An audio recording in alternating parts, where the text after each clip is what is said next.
तो मेरी और आई होप मेरे वीडियो देखने वाले हर किसी की फेवरेट सीरीज का इमोशनल एंड हो गया है। अब ये सीरीज खत्म होते हुए देख वैसे तो अच्छा नहीं लग रहा है, लेकिन इस शो को एक हैप्पी एंडिंग मिल गई है। पर फिर भी कई लोगों के लिए ये एंडिंग डिसअपॉइंटिंग, अनसेटिस्फाइंग या कहूँ इलॉजिकल थी। इसलिए आज के इस वीडियो में मैं आपको स्ट्रेंजर थिंग्स से फिनाले की एंडिंग अच्छे से एक्सप्लेन कर दूंगा, साथ ही उन क्वेश्चंस के भी जवाब दूंगा जो ये सीरीज हमारे लिए छोड़ कर जाती है। खैर, मैं हूँ पीयूष और आपका स्वागत है वीवी टॉक्स पर। तो इस शो के फिनाले आते आते तक कई लोगों को इसमें ये वर्म होल, ब्रिज और एक्सोटिक मैटर क्या है समझ नहीं आया। तो उनके लिए पहले मैं क्लियर कर देता हूँ। इन सभी को जानने के लिए पहले समझते हैं अपसाइड डाउन क्या है। जानता हूँ ये एंडिंग एक्सप्लेन वीडियो है, लेकिन ये चीजें कई लोगों को समझ नहीं आई होंगी, इंक्लूडिंग मी। तो मुझे भी ये चीजें बाद में क्लियर हुई, इसलिए मैं आपको इसके बारे में बताना चाहता हूँ। तो अपसाइड डाउन एक पैरेलल डार्क डायमेंशन है जो अर्थ के साथ लिंक्ड है, और सीजन 5 में दिखाया गया है कि ये डायमेंशन सिंपल अल्टरनेट वर्ल्ड नहीं है, बल्कि एक वर्म होल टाइप कनेक्शन है जो स्पेस टाइम के थ्रू लिंक करता है हमारी दुनिया और एक और डायमेंशन के बीच, जैसे एबिस और डायमेंशन एक्स। अब समझते हैं ये ब्रिज और वर्म होल क्या है। बेसिकली ये दोनों चीजें सेम ही है। वर्म होल होता है एक ब्रिज या टनल जैसा पोर्टल जो दो अलग अलग पॉइंट्स को स्पेस टाइम में सीधा कनेक्ट करता है। स्ट्रेंजर थिंग्स में अपसाइड डाउन को एक ब्रिज या रिफ्ट के रूप में दिखाया गया है जो हॉकिंस के वर्ल्ड को एक दूसरे वर्ल्ड से कनेक्ट करता है। अब आते हैं इस एक्सोटिक मैटर पर। बेसिकली एक्सोटिक मैटर शो के टर्म्स में एक स्पेशल अनस्टेबल एनर्जी या मैटर है जो इस ब्रिज को स्टेबल रखता है। वर्म होल नॉर्मल कंडीशंस में तुरंत कोलैप्स हो जाते हैं, बट एक्सोटिक मैटर उसको एक सर्टेन टाइम तक ओपन और कनेक्टेड रखता है। अब इसे प्रॉपर्ली ऐसे समझो, अर्थ और अपसाइड डाउन दो अलग अलग वर्ल्ड्स हैं, और एक्सोटिक मैटर एक ग्लू है जो उन्हें एक स्पेशल टनल यानी वर्म होल के थ्रू जोड़े रखता है। जब ये ग्लू यानी एक्सोटिक मैटर डिस्ट्रॉय हो जाता है तो ब्रिज भी कोलैप्स हो जाते हैं और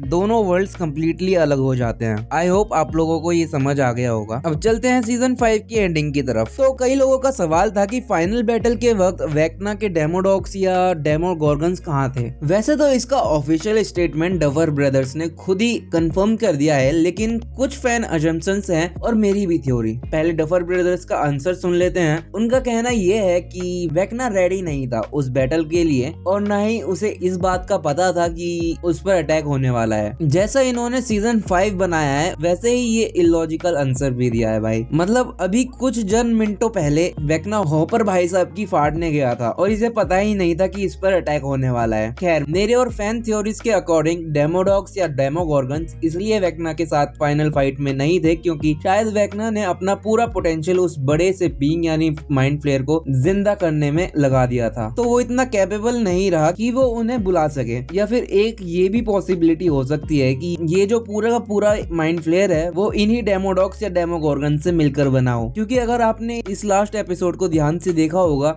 तो जब भी माइंड फ्लेयर ऑन स्क्रीन आता है तो उसकी बॉडी पर कुछ ना कुछ तो मूव करता रहता है। तो मेरे अकॉर्डिंग तो एक ये भी थ्योरी हो सकती है। खैर, आते हैं अब अपने इस सवाल पर कि काली यानी 008 जिंदा कैसे बची। मतलब वो प्रॉपर डेड हो जाती है ऐसा हमें दिखाया जाता है, और उसके लिए एल और हॉपर दोनों ही रोते भी हैं, लेकिन माइक की थ्योरी के हिसाब से काली बच जाती है। तो इसका एक्सप्लेनेशन मैं दे सकता हूँ। मे बी ऐसा हुआ हो कि उस वक्त सिर्फ हॉपर और हम सब लोगों को दिखाने के लिए काली ने अपनी डेथ को इल्यूजन के थ्रू दिखाया हो, ताकि ऐसा लगे कि वो मर चुकी है। एज वी ऑल नो कि वो फेक इल्यूजन्स क्रिएट कर सकती है, तो शायद एल को इस बारे में पहले से ही पता होगा। मेरा सीधा सा मतलब यही है कि काली ने अपनी डेथ को फेक किया था और उसकी पावर की हेल्प से ही 11 बच पाई। उन्होंने ये दिखाया कि 11 भी इस अपसाइड डाउन के डोर या कहूँ पोर्टल के साथ ही डिस्ट्रॉय हो गई। लेकिन यहाँ इस सीन को ध्यान से देखोगे तो आपको पता चलेगा कि एल के नाक से खून नहीं निकल रहा है। मींस वो अपनी पावर का यूज नहीं करती और सीधे जाके छुप जाती है। अब मेरे अकॉर्डिंग तो मुझे यही लगता है कि एल और काली दोनों ही जिंदा हैं, जिस जगह हमने एल को लास्ट में देखा था। अब बात कर लेते हैं कि क्या 11 सच में जिंदा है। तो हाँ भी और ना भी। ना इसलिए क्योंकि ये सिर्फ माइक की एक थ्योरी थी जो कि मेरे अकॉर्डिंग तो बहुत ही इलॉजिकल थी, और हाँ इसलिए क्योंकि क्या पता स्ट्रेंजर थिंग्स को कभी आगे इन फ्यूचर 8 या 10 साल बाद नेटफ्लिक्स वाले वापस लेकर आते हैं तो वो पूरी स्टार कास्ट को ला सके। अब देखो, इस चीज पर सच में बात करें तो मुझे लगता है हाँ 11 जिंदा है। आपका क्या कहना है कमेंट्स में जरूर बताना। अब बात करते हैं स्ट्रेंजर थिंग्स शो के फ्यूचर की। क्या इसका ऑफिशियली कोई अगला सीजन आएगा या कोई स्पिन ऑफ? तो देखो दोस्तों, स्ट्रेंजर थिंग्स का ये फाइनल सीजन था, तो मुझे तो नहीं लगता है अब इसका कोई अगला सीजन आएगा भी। अगर इसे डफर ब्रदर्स लेकर भी आते हैं तो शायद उन्हें लाने में बहुत टाइम लग जाए। जैसे मैंने पहले भी बताया कि 8-10 साल बाद, लेकिन हाँ, डफर ब्रदर्स ने ये खुद कंफर्म कर दिया है कि इसके स्पिन ऑफ्स तो आएंगे ही, जो कि स्ट्रेंजर थिंग्स के वर्ल्ड को और ज्यादा एक्सपेंड करेंगे। तो ऑफिशियली स्पिन ऑफ्स को तो आना ही है फॉर श्योर। और अब आगे देखते हैं कि स्पिन ऑफ किस पर बेस्ड होगा। अब स्ट्रेंजर थिंग्स की एंडिंग में हम लोगों को 2 स्पिन ऑफ्स के लिए टीज किया गया है। पहले तो वो जहां हॉपर जॉइस को शादी के लिए प्रपोज करता है और कहता है कि उसकी पोस्टिंग मॉन्टॉक में हो गई है। ये सीधे सीधे रेफरेंस है इस शो की रियलिटी पर। मतलब स्ट्रेंजर थिंग्स की पूरी सीरीज एक मॉन्टॉक प्रोजेक्ट पर बेस्ड है, जो कि एक कॉन्स्पिरेसी थ्योरी थी जिसके अंदर रियलिटी में बच्चों के ऊपर एक्सपेरिमेंट्स हुआ करते थे, जिसका मोटिव सिर्फ और सिर्फ इन बच्चों को साइकिक पावर्स देना होता था, जैसा कि हम स्ट्रेंजर थिंग्स में भी देखते हैं। तो मे भी हो सकता है हमें इसके ऊपर कोई स्पिन ऑफ सीरीज देखने को मिल जाए। और दूसरी बार हमें टीज किया जाता है उस सीन में जहां हम स्टीव, नैन्सी, जोनाथन और रॉबिन को एक साथ बैठे हुए देखते हैं और जोनाथन अपनी एक हॉरर फिल्म शूट करने के बारे में बात कर रहा होता है और वो बाकी सबको भी अपनी हॉरर फिल्म में लेने की बात भी करता है। तो हो सकता है हमें इस पर एक फुल फ्लैश सीरीज देखने को मिल जाए। खैर, ये थी दोस्तों हमारी आज की वीडियो। आई होप आपके सारे सवालों के जवाब आपको मिल गए होंगे और अगर आपके मन में कोई और भी सवाल है तो आप मुझे कमेंट में जरूर बता सकते हैं। हम जल्दी मिलेंगे अपनी नई वीडियो में, तब तक के लिए बाय बाय।